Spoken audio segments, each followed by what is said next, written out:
दोस्तों, हमारे देश की मीडिया में न केवल ये उसूल रहा है बल्कि कानूनी तौर पर हर मीडिया हाउस के लिए जरूरी है कि किसी भी तरह के महिला अत्याचार की ऐसी खबर है जो विभत्स है, जो महिला सम्मान को ठेस पहुंचाती है, उसमें विक्टिम को, जो महिला है जिसके ऊपर अत्याचार किया गया है, उसकी पहचान को छुपाया जाता है, चेहरा ब्लर कर दिया जाता है, नाम नहीं बताया जाता है। लेकिन आज तक वालों ने तो हद कर दी। ऐसा पहली बार हुआ है दोस्तों कि एक लड़की पर अत्याचार करने वाले 3 आरोपियों की पहचान आज तक ने छुपा दी, और वो भी सिर्फ इसीलिए क्योंकि ये तीनों बीजेपी आईटी सेल के मेंबर थे। लेकिन आज तक की ये कारगुजारी दैनिक भास्कर ने बुरी तरह से एक्सपोज कर दी। दोस्तों, आज दोपहर में खबर आ गई थी कि नवंबर में हुए बीएचयू मामले के तीनों मुख्य आरोपी गिरफ्तार कर लिए गए। तीनों के नाम भी सामने आ चुके थे, आनंद उर्फ अभिषेक चौहान, सक्षम पटेल और कुणाल पांडे। तीनों की पहचान भी सामने आ चुकी थी कि तीनों बीजेपी आईटी सेल के मेंबर है। यहाँ तक कि दोस्तों, बीजेपी के नेताओं के साथ इन आरोपियों की तस्वीर भी आ चुकी थी। खुद पीएम मोदी के साथ इन आरोपियों की तस्वीर आ गई, स्मृति ईरानी के साथ तस्वीर आ गई, बीजेपी के राष्ट्रीय अध्यक्ष जेपी नड्डा के साथ तस्वीर आ गई, यूपी के सीएम योगी आदित्यनाथ के साथ तस्वीर आ गई, यूपी के मंत्रियों के साथ तस्वीर आ गई। ये पूरी तरह से जग जाहिर हो गया कि ये ना केवल खांटी भाजपाई हैं बल्कि बीजेपी के आईटी सेल के अच्छे खासे पदों में हैं। क्योंकि बीजेपी आईटी सेल में तो बहुत सारे लोग होंगे, हर कोई क्या पीएम से मिल सकता है, हर कोई क्या राष्ट्रीय अध्यक्ष से मिल सकता है, हर कोई क्या स्मृति ईरानी के साथ फोटो खिंचा सकता है। यानी कि इन तीनों की पहचान जाहिर हो चुकी थी कि तीनों बीजेपी आईटी सेल के मेंबर हैं। उसके बावजूद भी आज तक के इन दोनों आर्टिकल्स में आप देखिए, शुरुआत में जब खबर बताई गई तब, और बाद में जब खबर में पॉलिटिकल रिएक्शंस दिखाए गए तब, दोनों ही आर्टिकल्स में आज तक ने ये खबर छुपा दी। उसके बाद भी आज तक ने जो पहली खबर बनाई और जो दूसरी खबर बनाई, दोनों ही खबरों में ये मेन चीज मिसिंग थी। ना तो इन तीनों आरोपियों की बीजेपी के बड़े नेताओं और पीएम मोदी के साथ कोई तस्वीर लगाई गई, ना ही ये बताया गया कि ये बीजेपी आईटी सेल के मेंबर है। इन तीनों पर संगीन आरोप है दोस्तों। इन तीनों पर आरोप है कि इन्होंने एक लड़की को आधी रात रोका, गन पॉइंट पर उसके साथ छेड़खानी की, उसके कपड़े उतारने पर उसे मजबूर किया, उसका वीडियो बनाया, वायरल करने की धमकी दी, जबरन उसका मोबाइल छीनकर उसका नंबर भी ले लिया। 2 महीने से बीएचयू के छात्र इस पूरे मामले में आंदोलन कर रहे हैं, लगातार मांग कर रहे हैं इंसाफ की, और अब जब इस पूरे मामले में गिरफ्तारी हुई तो तीनों मुख्य आरोपी भाजपाई निकले, बीजेपी के आईटी सेल के बड़े मेंबर निकले।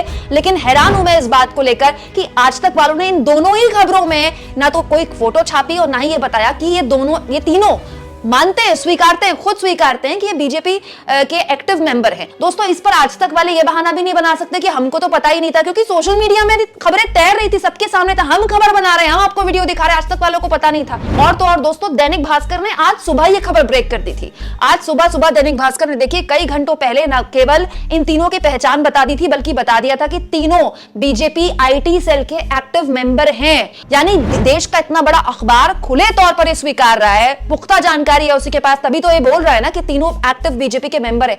उसके बावजूद भी आज तक वालों ने इतनी बड़ी खबर में आरोपियों की पहचान क्यों छुपाई? सिर्फ उनके नाम बताकर खबर दबा दी, जबकि इस खबर का पूरा क्रंच यही है, पूरा का पूरा सार यही है कि बीजेपी आईटी सेल के मेंबर जो कल तक सोशल मीडिया में एक्टिव थे, जो कल तक देखिए अपनी फोटोज बीजेपी के नेताओं के साथ शेयर कर रहे थे, उन पर बेहद संगीन आरोप है, एक लड़की के साथ यौन उत्पीड़न का आरोप है। सवाल ये दोस्तों कि आज तक वाले अब क्या विक्टिम को बचाने के बजाय आरोपियों को बचाने के चक्कर में, सिर्फ इसीलिए कि बीजेपी का नाम ना आ जाए, सिर्फ इसीलिए कि बीजेपी की पहचान ना उजागर हो जाए। सवाल ये दोस्तों कि जब मीडिया बीजेपी से जुड़े हुए आरोपियों का नाम लेने से इतनी घबराती है, उनकी फोटोज शेयर करने से इतना डरती है, तो क्या यही वजह है कि पुलिस को 60 दिन लग गए इस पूरे मामले में तीनों मुख्य आरोपियों को गिरफ्तार करने में?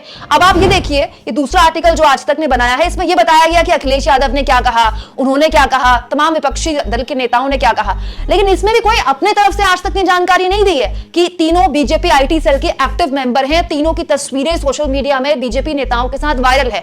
क्यों? आखिर क्यों? दोस्तों, ये पत्रकारिता के मूल सिद्धांतों के साथ खिलवाड़ है। ऐसा आज तक वाले नहीं कर सकते। इसके लिए न केवल उनको माफी मांगनी चाहिए बल्कि अपनी गलती ठीक करके बाकायदा टीवी पर बड़े बीजेपी नेताओं के साथ इन आरोपियों की तस्वीरें दिखानी चाहिए। और इसके साथ साथ बीजेपी वालों को भी बताना चाहिए कि जो आईटी सेल के मेंबर दिन भर सोशल मीडिया में तमाम लोगों को ट्रोल करते रहते हैं और बात पर मां बहन की गालियां बकते हैं, ऐसी ही पौध है क्या जो खुलेआम लड़कियों के साथ यौन उत्पीड़न कर सकते हैं गन पॉइंट पर? उनके लिए सोशल मीडिया में किसी को मां बहन की गाली देना कौन सी बड़ी बात है? आज तक की ये चूक वरिष्ठ पत्रकार और यूट्यूबर अजीत अंजुम ने भी पकड़ी और उन्होंने कहा, आज तक की इस खबर में सबसे जरूरी जानकारी छिपा ली गई।